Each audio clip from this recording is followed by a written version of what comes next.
Bonjour mes chers élèves. Aujourd'hui, on va voir une nouvelle leçon de géométrie. Cette leçon a besoin, bien sûr, comme vous le savez tous, en géométrie, on a besoin d'un matériel géométrique. Aujourd'hui, on va voir un nouveau instrument de géométrie qu'on appelle le compas. Alors, le compas est un instrument formé par deux branches, une pointe sèche et un crayon ou bien une mine pour tracer. Alors, tu vas te poser la question, qu'est-ce que tu peux tracer avec cet instrument? Alors, c'est simple, tu peux tracer ce qu'on appelle le cercle. Alors, on va suivre ensemble comment je peux tracer un cercle. D'abord, je commence par placer un point haut. Après, je prends ma règle, je place un deuxième point à 5 cm de haut. Après, je place un deuxième point à 5 cm de haut, un troisième, un quatrième point, un cinquième point, un sixième point, un septième point, un huitième point, un neuvième, et ainsi de suite, toujours à 5 cm de haut. Tu vas te poser la question, combien de points tu peux tracer à 5 cm de haut? 20, 100, 1000, 10 000, une infinité? Eh bien oui, une infinité de points, très bien. Alors quand on entend le mot infinité de points, je pense directement à une ligne. Alors, quel est l'instrument que tu vas utiliser pour tracer la ligne qui va relier tous ces points qui sont à 5 cm de haut?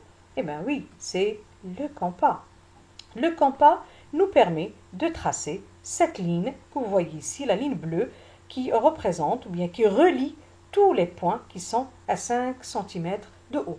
Cette ligne bleue que vous voyez ici, on l'appelle le cercle. Alors c'est un cercle de centre haut et de rayon 5 cm. Bien. Alors, je vais me poser la question, qu'est-ce qu'un cercle? Le cercle, c'est simple. Le cercle est une ligne courbe fermée, formée d'une infinité de points. Ce n'est pas une ligne droite, c'est normal, c'est une ligne courbe. Alors, comment sont ces points? Tous ces points, ils ont la même distance qui les sépare du centre, bien du point O. Donc, tous les points sont à égale distance du même point O appelé le centre du cercle. Alors, après tout ce qu'on vient de voir, on va essayer de trouver un petit résumé pour donner la définition du cercle. Alors, un cercle est une ligne courbe fermée. Il est formé d'une infinité de points qui sont à égale distance du même point, appelé le centre du cercle. Bien, d'après tout ce qu'on vient de voir, un cercle est défini par un centre, très bien, et par un segment qui relie le centre à n'importe quel point situé sur le cercle et qu'on appelle le rayon. Très bien. Alors je peux m'amuser à tracer d'autres rayons. Au N par exemple, un autre au K, et je peux encore continuer de tracer, tracer, tracer. Tu vas me dire combien de rayons je peux tracer sur un cercle? Je peux te dire que tu peux tracer une infinité. Simple. Pourquoi? Parce que la ligne, le cercle c'est quoi? C'est une ligne.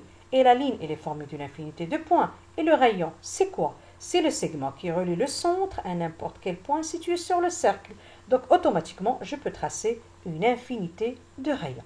Alors si je m'amuse à tracer plein de rayons à l'intérieur de mon cercle, ça veut dire que je vais remplir la surface interne de mon cercle. Je vais obtenir une autre forme qu'on appelle le disque. Alors le disque, c'est quoi? C'est la surface interne remplie de mon cercle. C'est normal parce que le cercle, ce n'est qu'une ligne. Bien. Alors maintenant, on va voir un autre segment que je peux tracer sur le cercle et qui relie deux points du cercle, mais qui doit passer par le centre. Alors ce segment, on l'appelle le diamètre du cercle.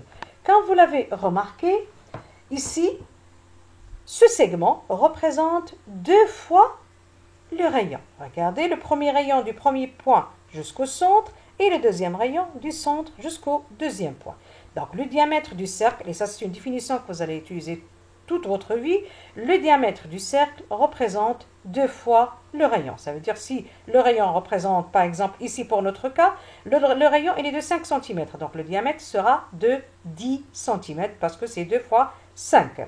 Il y a un autre segment que je peux tracer sur mon cercle et qui relie aussi deux points du cercle, mais qui ne passe pas par le centre. Alors, ce segment s'appelle la corde. C'est une corde. Bien. Alors, on va faire un petit exercice ensemble. Si on me demande de tracer un cercle de centre A et de rayon 5 cm, c'est simple. Je prends ma règle et mon compas. J'écarte les deux branches de mon compas de 5 cm parce que c'est le rayon. Après, j'enlève ma règle. Je place un point A qui représente le centre, et ça c'est la première des choses que je dois faire. Après, je prends mon compas, toujours en tenant le compas de la tête d'en haut, je ne touche plus les branches, je fixe la pointe sèche, ça veut dire la pointe sèche c'est la pointe qui pique, si on le met sur le doigt.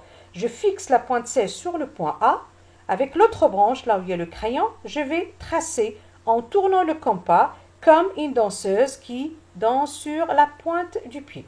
Toujours le compas, je vais le faire tourner dans le sens de l'aiguille de l'horloge. Voilà, j'ai réussi ma construction et voilà mon cercle. Maintenant, je vais vous donner les étapes à suivre pour tracer un cercle. Alors d'abord, je place le point qui représente le centre. Ensuite, je prends correctement mon compas sans toucher à ces deux branches. Et je place correctement la pointe de mon compas sur le cercle, puis je tourne la branche du crayon de mon compas, toujours en gardant la pointe fixe sur le centre de mon cercle. Très bien. Maintenant, à toi de jouer. Tu prends un crayon, une règle et un compas et tu vas t'amuser à tracer plein de cercles pour que tu t'entraînes à utiliser ton nouveau instrument géométrique qui est le compas. Tu peux prendre les rayons que tu veux. Alors, je vous dis à très bientôt sur une nouvelle vidéo. Au revoir.